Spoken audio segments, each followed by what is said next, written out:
En el video de hoy vamos a estar hablando del fraude más famoso de toda la historia de la televisión británica. Esto fue un escándalo que fue presenciado por 19 millones de espectadores y ha dejado una cicatriz en uno de los programas más queridos del Reino Unido. Todo por un concursante que con trampas muy sutiles y perfectamente ejecutadas logró ganar el premio de ¿Quién quiere ser millonario? Esta es la historia de Charles Ingram. Es un hombre que con ayuda de su esposa y un cómplice en el público ha logrado lo impensable, o al menos eso creyó por unos días. Yo soy Ed Kami, chicos, y comencemos con este video. Durante años, el juego ¿Quién quiere ser millonario? Fue más que un programa de concursos, era un fenómeno televisivo británico. Y es que cada noche millones de personas se reunían enfrente del televisor para ver cómo un concursante común y corriente intentaba responder perfectamente 15 preguntas.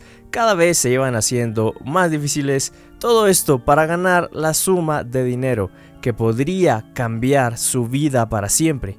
El juego era bastante sencillo, 15 preguntas, 3 comodines y 4 opciones por pregunta, y una sola oportunidad para hacer historia. El juego es muy justo, claro y limpio, o por lo menos eso parecía.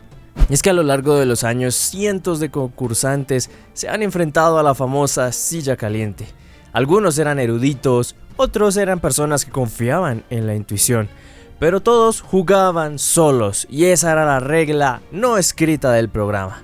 Era tú contra las preguntas, tú contra el tiempo, tú contra ti mismo. Pero el 9 y 10 de septiembre del año 2001 ha ocurrido algo que cambió para siempre la percepción del público sobre la honestidad y la credibilidad de este programa. Y es que ese día Charles Ingram, un mayor del ejército británico, se sentó frente al carismático presentador Chris Tarrant y comenzó lo que parecía una participación más de este programa. Y es que en las primeras preguntas se le vio como un concursante bastante nervioso, bastante indeciso e incluso hasta torpe a la hora de tomar decisiones sobre estas preguntas. A pesar de que son 15 preguntas, las primeras 2-3 preguntas son básicas para que nadie pierda en la primera. Bueno, eso sería lo que se espera.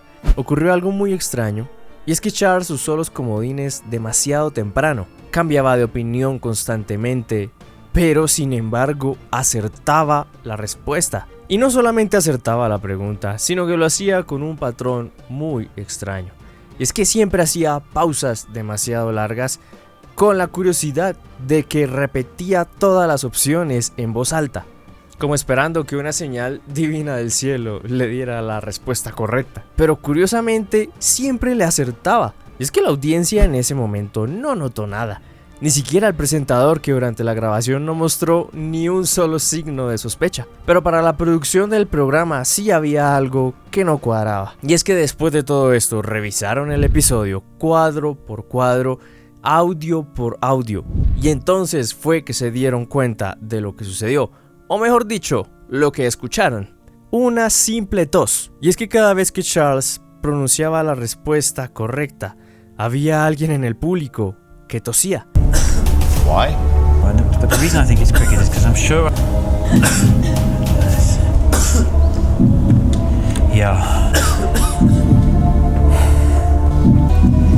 Al principio pareció una simple casualidad, pero el equipo de ingenieros de audio analizó detalladamente pregunta por pregunta y encontraron más de 30 toses muy sospechosas, porque todas, o digamos casi todas, venían del mismo punto del público: el asiento de Tiken Whitlock, que era un profesor de negocios que se suponía sería un concursante de este programa en los siguientes días. Y es que este es un caso que me parece atónito. ¿Cómo podría una simple tos ser la clave de un fraude millonario? Pero la respuesta es más loca. Sí fue posible. Pero para entender, chicos, cómo funcionó este plan, tenemos que analizar a sus protagonistas. Y es que, a ver, Charles Ingram no era una persona académica, ni mucho menos un genio de la trivia. Él era un oficial del ejército, serio, correcto, con apariencia, presuntamente, de ser un hombre decente. Pero también era una persona ambiciosa, testaruda y, según algunos, bastante manipulable. Y ahora hablemos de su esposa Diana Ingram, que era muy distinta a él. Ella era inteligente, obsesiva y con una fascinación por todos los concursos televisivos. Y es que ella ya había participado previamente en ¿Quién quiere ser millonario?, al igual que su hermano Adrian Pollock. Ambos sabían perfectamente cómo funcionaba este programa por dentro y habían estudiado sus patrones. Y sabían que cada pregunta tenía un ritmo y que el presentador nunca improvisaba, que los comodines podrían ser muy calculados. De hecho, el hermano de Diana ya había ganado 30.000 libras esterlinas en capítulos anteriores. Y luego, chicos, estaba Tekken Wittok, que era un hombre aparentemente común, pero que también tenía muchísima experiencia en concursos. Él ya se había postulado varias veces como los Ingram y también conocía muchísimo el juego, y él sería la señal, el clic del sistema, y que cada vez que Ingram dudaba, tenía que esperar a que leyera todas las opciones, y cuando dijera la respuesta correcta, él debía toser. Así de simple. No habían códigos complicados, ni mucho menos tecnología, solo un micrófono abierto y un oído bastante atento para escuchar la tos justo en el momento adecuado. Y es que, chicos, las probabilidades matemáticas de que Charles Ingram hubiese acertado las 15 preguntas dudando casi de todas era del 0.003%, por lo cual esto hizo dudar aún más de que pudo haber sido un fraude. Y ahora vamos a la noche del 9 de septiembre del 2001, cuando Charles Ingram se ganó su lugar en la silla caliente respondiendo correctamente el reto de velocidad, ya que lo hizo apenas en 3.97 segundos, ya que la familia Ingram era tan obsesionada a todos estos programas que habían creado su propio mecanismo con botón en la casa para practicar la velocidad y poder pasar a la silla caliente. Charles Ingram entró a la silla y durante los primeros minutos su desempeño fue bastante errático. Usó el comodín del público en una pregunta súper fácil, consultó con la audiencia en otra y para cuando ya llevaba 7 preguntas ya le quedaba solamente un comodín. Cualquier otro concursante ya habría colapsado bajo la presión y habría errado en la siguiente pregunta. Pero este no fue el caso de Charles, porque en ese punto fue que el plan empezó en acción. Ya empezaban las preguntas súper complicadas. Pregunta número 8, una tos. Ingram dudó en ese momento y mencionó absolutamente todas las opciones. Y cuando decía la correcta, una tos en el set del programa. Elige la opción y mágicamente acierta. Pasamos a la pregunta número 10. Charles, completamente perdido, habla solo, piensa en voz alta, menciona todas las opciones nuevamente. Tos Wittok, vuelve y tose. Acierta. Y así hasta que llegamos a la última pregunta. Y era la siguiente. Un número seguido de 100 ceros, ¿cómo se llama? Y las opciones eran Google, Megatron, Gigabit y Nanomol. Ingram evidentemente no tenía ni idea, quiero que le miren ese rostro.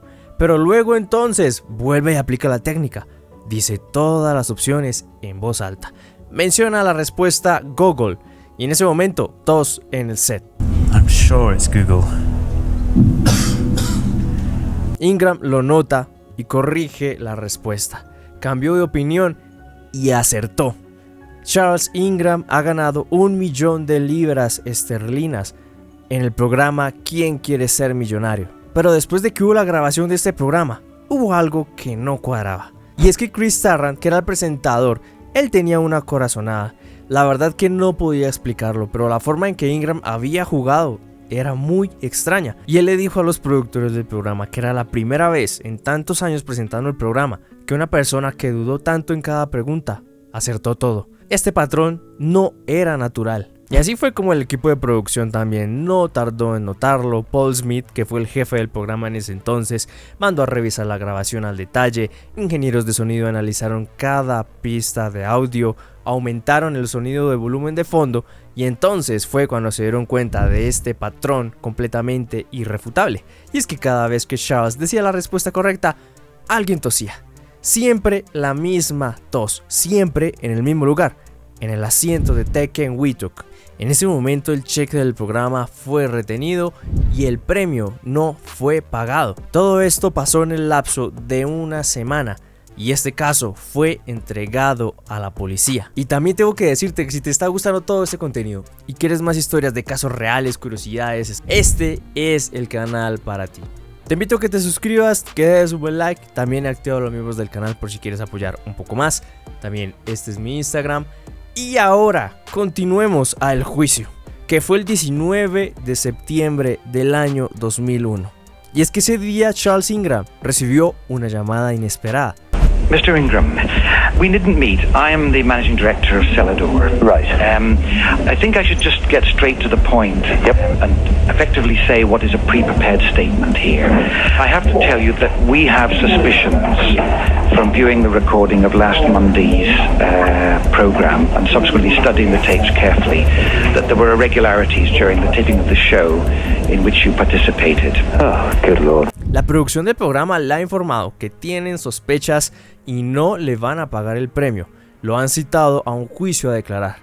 Pero poco después su casa es registrada, la policía le incauta computadores, grabaciones, documentos, y cuando la prensa se entera de esto, estalla el escándalo. En todos los periódicos británicos salió el titular: estafador de millón de libras. Así lo llamaron todos los periódicos y medios de comunicación de ese momento.